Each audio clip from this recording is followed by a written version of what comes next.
Aujourd'hui, c'est une étape de 25 km qui m'attend direction Astorga. Et comme souvent ces derniers jours, ce sont de longues lignes droites monotones qui s'offrent à moi.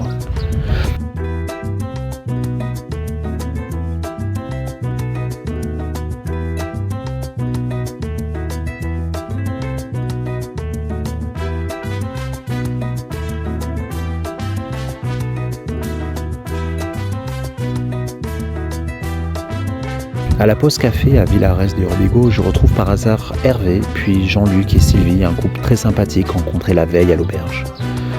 Après ces 10 premiers kilomètres, le paysage change radicalement. Fini les lignes droites, place aux virages, aux petites routes, aux traversées de hameaux, et intérieurement, je revis. Les derniers jours avaient quelque chose de pesant.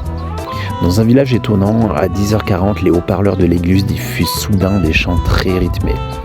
C'est l'appel à la messe, inattendu, presque surréaliste, mais ça me fait sourire, même danser.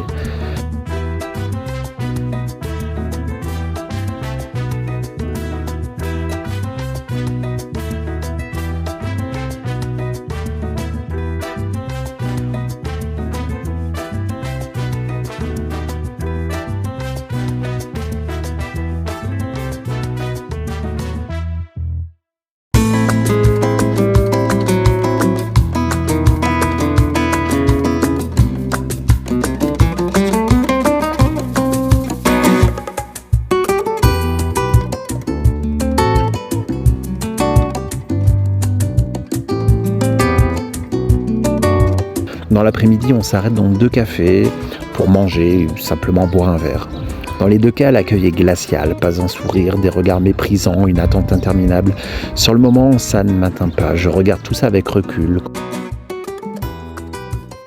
Mais je me dis que quand même, c'est quelque chose de contre-productif. Si je reste qu'une soirée dans cette ville et que je tombe uniquement sur des gens désagréables, je ne vais pas en garder un souvenir très chaleureux ni en faire la promotion auprès d'autres pèlerins. À 18h, j'assiste à la fin de la messe dans l'immense cathédrale d'Astorga. Il y a foule. La configuration des lieux est particulière. Je reste un moment à observer les sculptures, mais hermétique à la cérémonie diffusée sur une dizaine de télévisions. Puis, à 20h30, je profite du spa de l'hôtel, piscine, jacuzzi, hammam, douche froide, sauna. Un vrai bonheur, je m'offre une parenthèse de bien-être entre 2 nuits d'auberge à l'approche de Compostelle.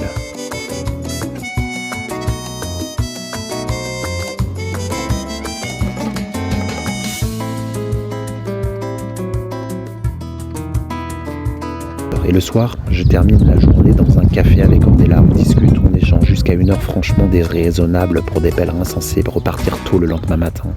Je me couche après cette longue étape, bien fatigué mais content de cette parenthèse à Astorga.